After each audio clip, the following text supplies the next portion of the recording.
दादर कबूतरखाना ट्रस्टकडनं आता कबुतरांना दाणे टाकले जाऊ नयेत आणि कुठल्याही पद्धतीचे लेखी आदेश मिळाले नसल्याचं सुद्धा म्हटलेलं आहे। अशाच पद्धतीचे हे बॅनर या ठिकाणी लावण्यात आलेले आपल्याला पाहायला मिळत आहे, ज्यामध्ये कोर्टाच्या आदेशानंतर पालिकेला अर्ज सादर करण्यात आल्याचं सुद्धा त्यांनी म्हटलेलं आहे। आणि ज्या पद्धतीनं कबुतरांसाठीचं आंदोलन आक्रमक झालेलं आपल्याला पाहायला मिळालेलं होतं, त्यानंतर दादर कबूतरखाना ट्रस्टने सुद्धा आपली भूमिका स्पष्ट केलेली आहे।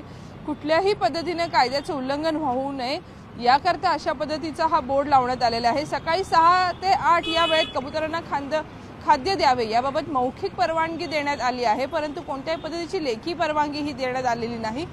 कबुतरांना खाणे देऊ नये असा कोर्टाचा आदेश आहे आणि त्यामुळेच आज जर आपण बघितलं तर कबूतरखाना परिसरामध्ये दंगल नियंत्रण पथक असेल किंवा पोलिसांचा जादा बंदोबस्त सुद्धा तैनात करण्यात आल्याचं आपल्याला पाहायला मिळतं आहे।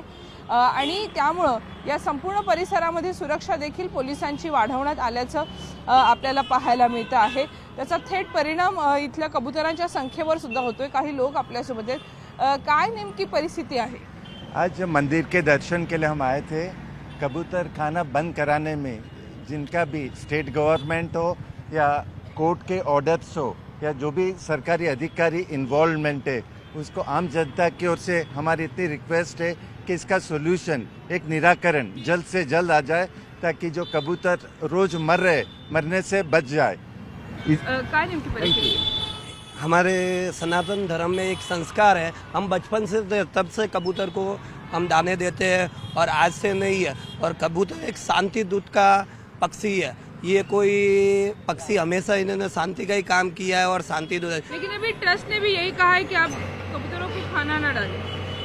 नहीं, कबूतर तो हम बचपन से दे रहे, कबूतर से कोई रोग होता नहीं है, आज से नहीं। अभी किसने ये काम किया है कि कबूतर को खाना नहीं देना, ये गलत बात है। नक्कीच आपण म्हणते की दोन्ही बाजूच्या प्रतिक्रिया येतात। एकीकडे वैद्यकीय कारण दिलं जातं तर दुसरीकडे आपण जर हा बोर्ड बघितला तर या बोर्डवरती स्वतः ट्रस्टनेच अशा पद्धतीची भूमिका घेतल्याचं पाहायला मिळते की कबुतरांना दाणे टाकू नये आणि कोर्टाच्या नियमांचं पालन करावं, कोर्टाच्या आदेशाचं पालन करावं, अशा पद्धतीची भूमिका ट्रस्टच्या वतीनं आणि प्रशासनाच्या वतीनं घेण्यात आलेली आहे। त्यामुळे कुठलाही अनुचित प्रकार घडू नये म्हणून पोलीस बंदोबस्त सुद्धा वाढवण्यात आलेला आहे आणि सोबतच पक्ष्यांना कोणी खाद्य घालू नये याकरता सुद्धा सूचना देण्यात आलेल्या आहेत। व्हिडिओ सचिन कुबडेसह सुस्मिता भदाणे पाटील, न्यूज 18 लोकमत, मुंबई।